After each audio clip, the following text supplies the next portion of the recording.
আমাদের দাঁড়ান একটু ক্যামেরায় করে নিচ্ছি।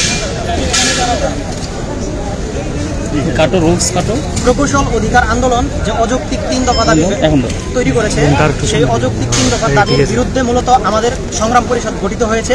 সেই সংগ্রাম পরিষদ থেকে খুব দ্রুত সময়ে আমরা আমাদের দাবি নিয়ে কাজ করব এবং আমাদের দাবি প্রকাশ করা হবে, আপনারাও সেটা জানতে পারবেন। তবে আমাদের আজকের এইখানে এই বিক্ষোভ সমাবেশের একটাই কারণ, সেটা হচ্ছে আমাদের 78-এর রাষ্ট্রপতির আদেশ এবং 94-এর প্রধানমন্ত্রীর প্রজ্ঞাপন থাকা সত্ত্বেও আমাদের এই 10ম গ্রেডে বিএসসি প্রকৌশলীরা যে রিটটা করেছে, সেই রিটের প্রতিবাদে আমরা এই কাজটা করেছি। কারণ 10ম গ্রেড আমাদের অধিকার, আমাদের 78-94-এর জিওর আমাদের অধিকার।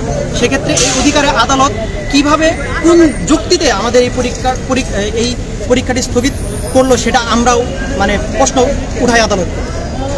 আর আমরা জানতে চাই আগামী কর্মসূচি কি আপনাদের? আগামী কর্মসূচি আমাদের খুব দ্রুতই সংগ্রাম পরিষদের মাধ্যমে ঘোষণা করা হবে। আপনারা এটা তথ্য পেয়ে যাবেন। বর্তমানে আপনারা দেখতে পাচ্ছেন যে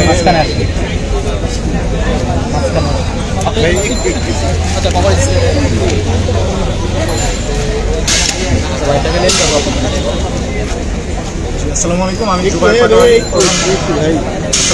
জুবাইর পাট্টি প্রধান কার্যনির্বাহী সদস্য কারিগরি ছাত্র আন্দোলন বাংলাদেশ। বর্তমান যে পরিস্থিতি আপনারা দেখতে পাচ্ছেন, সারা দেশে স্নাতক প্রকৌশলী এবং অবস্থানে আমরা পৌঁছে গেছি।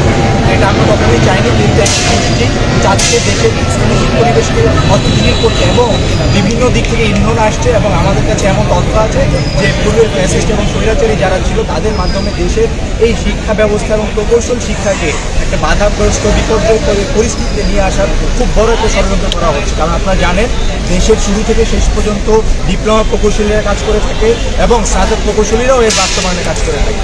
তো কোনোভাবে যদি এই সেক্টরকে বাধাগ্রস্ত করা যায়, তাহলে দেশে একটা যে স্থিতিশীল পরিবেশ আছে, এই স্থিতিশীল পরিবেশ আর থাকবে না। তো আমরা দেখতে পাচ্ছি যে কিছু একক গোষ্ঠী, সমগ্র প্রকৌশল ব্যবস্থা না, প্রকৌশল শিক্ষা না, শুধুমাত্র কিছু একক গোষ্ঠী এবং ব্যক্তিবর্গ এই ডিপ্লোমা সেক্টরকে বাধাগ্রস্ত করার চেষ্টা করছে এবং তারা আমাদের বিভিন্ন নিয়োগের বিরুদ্ধে কাজ করছে। তো আমরা স্পষ্টভাবে বলতে চাই, আপনারা যদি আমাদের ডিপ্লোমা প্রকৌশলীদের নিয়োগের বিরুদ্ধে কাজ করেন, আমরা আপনাদের প্রত্যেকটা নিয়োগের বিরুদ্ধে কাজ করব এবং আপনারা কোনো অ্যাসিস্ট্যান্ট ইঞ্জিনিয়ার পদে চাকরি করতে পারবেন না। আপনাদের প্রত্যেককে শুধুমাত্র টেকনিশিয়ান পদে চাকরি করতে হবে, যেহেতু আপনাদের টেকনিশিয়ানদের প্রতি অনেক মায়া এবং আপনারা টেকনিশিয়ান হতে চান। আপনারা টেকনিশিয়ান পদে 14তম গ্রেডে 13তম গ্রেডে চাকরি করবেন, পরে প্রমোশন পেয়ে 10ম গ্রেডে আসবেন, আমাদের কোনো বাধা নাই। কিন্তু 9ম গ্রেডে আপনারা এখন আমাদের যে বৈষম্যমূলক আচরণ করছেন, আমাদের প্রমোশন দিচ্ছেন না, আমাদের প্রমোশন আটকে রাখছেন 20 বছর 25 বছর ধরে। আমরা স্পষ্টভাবে বলতে চাই, বলিষ্ঠ কণ্ঠে বলতে চাই, আপনারা যতই পায়তারা করেন না কেন, আপনারা পায়তারার ঊর্ধ্বে আপনাদের যত ষড়যন্ত্র আছে সব ষড়যন্ত্র আমরা ভেঙে দিব। আপনারা সারা দেশে আন্দোলন করেন, সারা দেশে নাশকতা করেন, আমাদের সাথে কখনোই পারবেন না। কারণ আমরা ডিপ্লোমা ইঞ্জিনিয়াররা জানি দেশের উন্নয়নে কোথায় কি কাজ করতে হয়, দেশের সকল পর্যায়ে আমরা নেতৃত্ব দিয়ে আসছি, আমাদের সাথে কখনো পারবেন না। ফিস্ট ইঞ্জিনিয়ারের জন্ম বাংলাদেশে প্রথমে হয় নাই, ডিপ্লোমা ইঞ্জিনিয়ারদের জন্ম সর্বপ্রথম বাংলাদেশে হয়েছে। আপনারা লাগতে আসবেন না, আপনাদের সবকিছু ঘুরিয়ে দেওয়া হবে। বলতে চাই, আপনারা এখনো সুযোগ আছে, সময় আছে, সচেতন হন, সজাগ হন, নিজেদের ক্যাম্পাসে প্রতিষ্ঠানে ফিরে যান, আমাদের সাথে লাগতে আসবেন না। আমাদের যৌক্তিক দাবির বিরুদ্ধে আপনারা অবস্থান নেবেন না। আপনাদের 3 দফার কোনো ভিত্তি নেই, ভ্যালু নেই, কোনো কিছু নেই।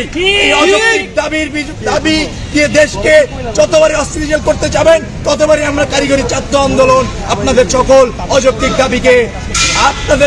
দাবিকে ভেঙে দিব, ঘুরিয়ে দিব ইনশাআল্লাহ।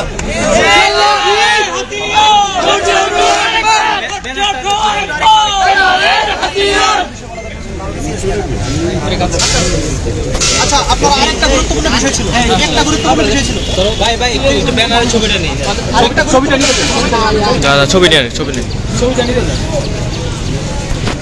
দর্শক দেখতে পাচ্ছেন যে এই মুহূর্তে রয়েছি পলিটেকনিক কলেজের সামনে। দর্শক তাদের দাবিতে আজ পলিটেকনিকের কলেজের সামনে শিক্ষার্থীরা তারা আজ